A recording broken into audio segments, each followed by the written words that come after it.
Hello, and welcome to the Tavern Chat Podcast. I'm your host, Eric Tenkar, your bartender in the OSR, your main proprietor at the Tenkar's Tavern. Also, similarly named or same named Facebook community, MeWe community, and Discord server. Woohoo! So, I'm a little tempted to continue talking about Kickstarter today, but then I was like, it's just going to depress me.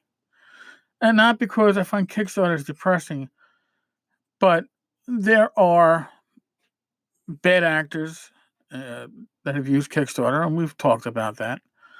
And then we have the people who only think about the bad actors. And I'm still a huge Kickstarter backer, even though I've pointed out some of the worst villains out there. But no, today I'm going to talk about something that has confused me ever since I opened up the Player's Handbook for first edition AD&D. And yeah, I'm not even going to talk about segments. No. Not even going to talk about initiative. I'm talking about surprise. Because surprise to me makes very little sense. For those of you playing along at home, page 103 of the first edition Player's Handbook, under surprise.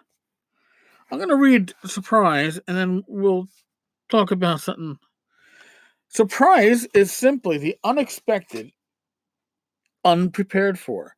Characters can be surprised just as creatures they encounter can.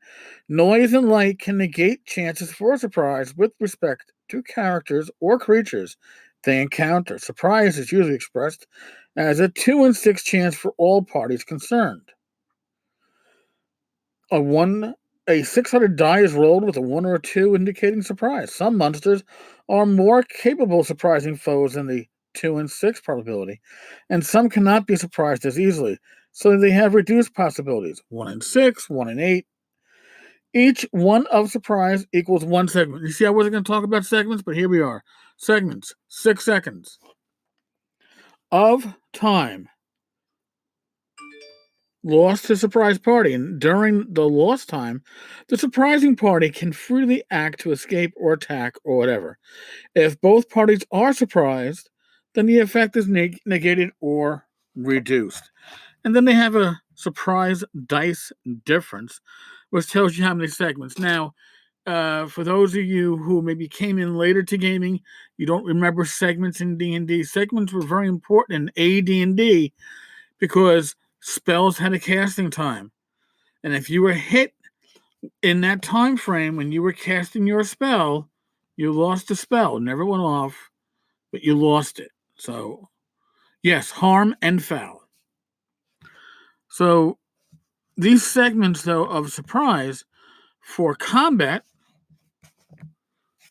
that could be equivalent, those 6 seconds were the equivalent of a round, but not for spellcasting. Spellcasting, that was, I've got an extra segment of me time to get my spell off. Ugh. Assume the party of characters moving silently and invisibly comes upon a monster. They have a 4 of 6 chance to surprise, and the monster has a 2 in 6. A 600 die is rolled by the party, another for the monster. Both sides could be surprised, neither could be surprised, or either could be surprised. This chart confused the fuck out of me. Because really what they should have been doing is using an example of standard. Your party is not silent and invisible, and it's a regular party, so we'd have a regular chart matching it up. Instead, we have a chart where if the party rolls a 1 and a monster rolls a 2, 3, or a 4, the monster is surprised. Okay. But if the party rolls a 2 and a monster rolls a 1, the party is surprised. These are the reasons why, in my experience, when I talk to people who played a lot of first edition AD&D, there were so many rules that were put aside, ignored, house ruled. But I don't think we called it house ruling back then. Segments, like we played with segments, I think, for a better part of a year before just saying fuck it, because it was just another thing to count down within the round. Interrupted spellcasting, we did away with that. If you play like Swords and Wizardry, it doesn't even come into play, right? And I don't see the game suffering because of it. But in AD&D 1E, these extra subsystems were included. So things like, weapon adjustment versus armor type. When your two-handed sword strikes certain armor better than a regular sword would, that's interesting, but then it doesn't work against monsters because the monster stuff doesn't really apply because they're not wearing armor unless you can find an equivalent armor on the chart. Again, just something extra to look up. Weapon speed. Weapon speed we never understood.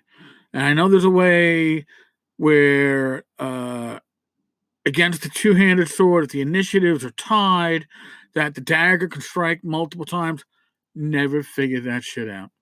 Never have. I remember there was an alternate system, I think, for weapon speed in Initiative of the Dragon. There was also an alternate damage system, weapon damage system, which I thought was interesting. And basically what it was is that weapons did damage based upon the character class. So if you wanted to get maximum damage out of a weapon, you had to be a fighter class. A magic user could use any weapon, but they were limited to D4 damage unless that weapon happened to be a quarterstaff. So that therefore you could play Gandalf, from the movies, the books, the cartoons, and wield that sword and still not be any more effective than if you had a dagger. However, that magical sword was probably going to have better bonuses than that dagger would have if it was magical. You got to think.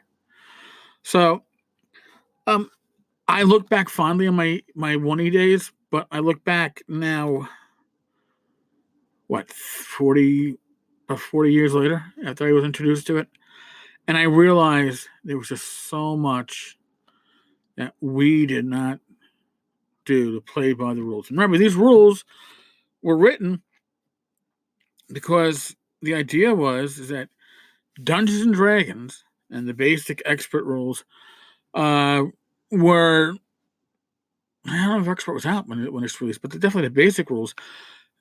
It was an issue in that you went to conventions and the Dungeons and Dragons rules were house ruled by every group. So this was going to be the theory of when you go to a convention, you would take your AD&D books with you and everybody's playing with the same rules. Run as written. I never knew a group that ran it as written. Just an observation. That was on my mind today.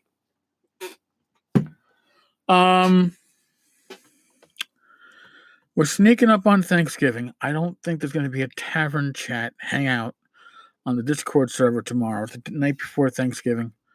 A lot of preparations to do, so I don't even know if we'd have a big turnout anyway. So, but I will be here doing a Tavern Chat podcast. I'll be here on Thursday. I'll probably there's going to be some Black Friday stuff I know I'm going to have to post up. And OSR Christmas. It's going to be a little bit different this year because I have repeatedly failed in my efforts to get things out in a timely fashion when I actually ship myself. So I'm not going to do any fucking shipping. It's not fair to my my readers or my podcast followers, so I'm not going to do any shipping. But I'll work on that probably this weekend. All right, folks. On that note, I'm bowing out. Be safe, be well, God bless, roll those dice, and I will talk with you all tomorrow. Later, folks.